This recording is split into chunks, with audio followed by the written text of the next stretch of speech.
yours, waiting on the sexy flow. Come get it all, are you gonna make me yours? Waiting on the sexy flow.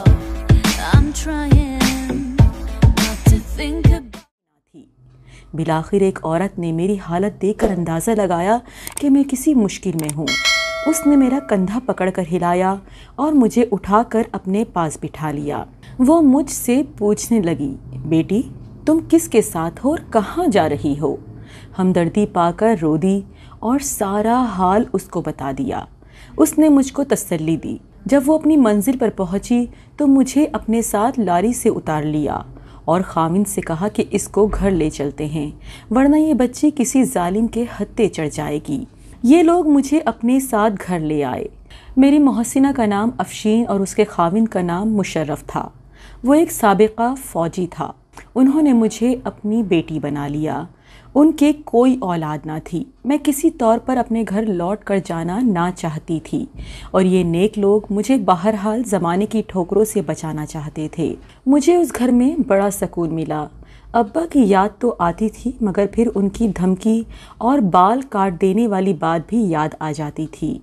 Afsheen और मुशर्रफ दोनों मुझसे ऐसा प्यार करते थे जैसे माँ और बाप अपनी औलाद से करते हैं। तब ही मैंने माजी का हर दुख भुला दिया।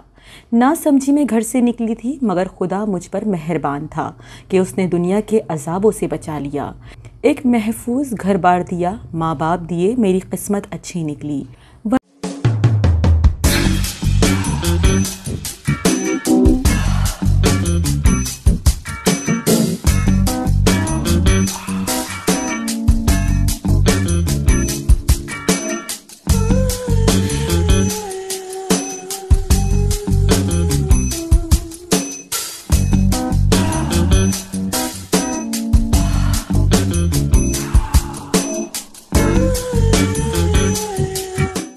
घर से निकली तो उम्र और नादान लड़की का ज़माना जाने क्या हश्र करता।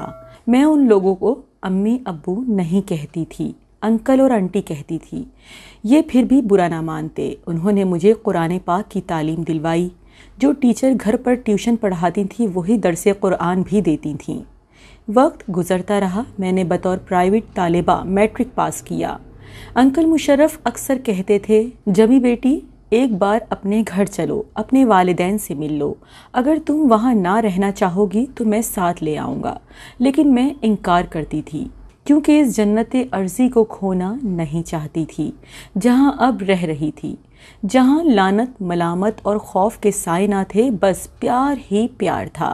मैट्रिक पास करने की खुशी में अंकल ने अपने करीबी अजीज़ों को दावत दी। उनकी बहनें, भाई अपने बच्चों के हमरा आए। अंकल की एक बहन का बेटा अदनान भी दावत में आया। वो बैरून मुल्क से तालीम हासिल करके लौटा था। उसने मुझे देखा तो पसंद कर लिया और अपनी वालिदा से ख्वाहिश जाहिर की कि वो मुझसे शादी करना चाहता है। अदनान की माँ ने अंकल मुशर्रफ से रिश्ते की बात की तो वो परेशान हो गए। कहने लगे कि किसी तरह जबी को राज़ी कर लो कि वो अपने वालिद से मिल ले ताकि वो शादी में शरीक हों। लेकिन मैं ये बात सुनकर ही रोने लगती थी। बिलाखिर आंटी ने मुझे समझाया कि बेटियां पराया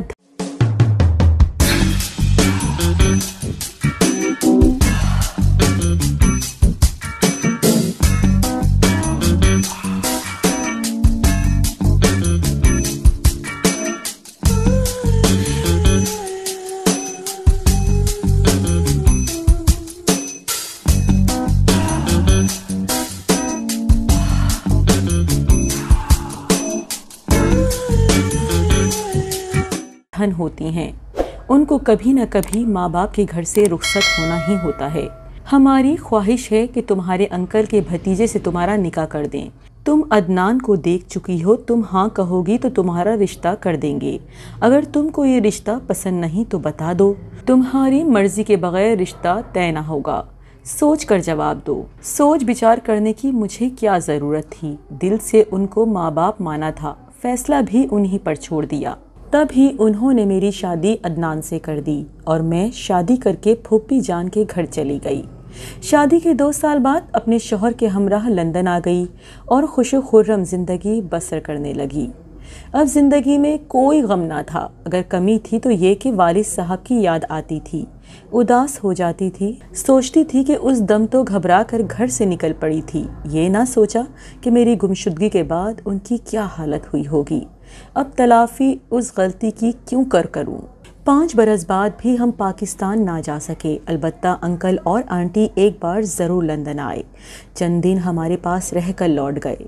دعا کرتی تھی کہ ایک بار پاکستان جا کر ابا سے ملاقات نصیب ہو اور ان سے معافی طلب کروں۔ خدا ایسا دن ضرور میری زندگی میں لائے گا، یہ یقین تھا۔ اللہ تعالیٰ کی بارگاہ میں یہ دعا بھی قبول ہو گئی اور میں لندن سے 10 برس بعد پاکستان گئی۔ پھر میرے شوہر نے وعدہ کیا تھا کہ تمہارے والدین کو تلاش کر کے تم کو ضرور وہاں لے جاؤں گا۔ مجھے اپنے گھر کا تھوڑا بہت پتہ یاد تھا۔ میرے شوہر نے وہاں جا کر معلوم کیا، محلے والوں نے بتایا کہ آصف صاحب کا انتقال ہو چکا ہے۔ وہ اپنی گمشدہ بیٹی کے غم میں گھل گھل کر ختم ہو گئے اور ان کی زوجہ اپنے بچوں کو لے کر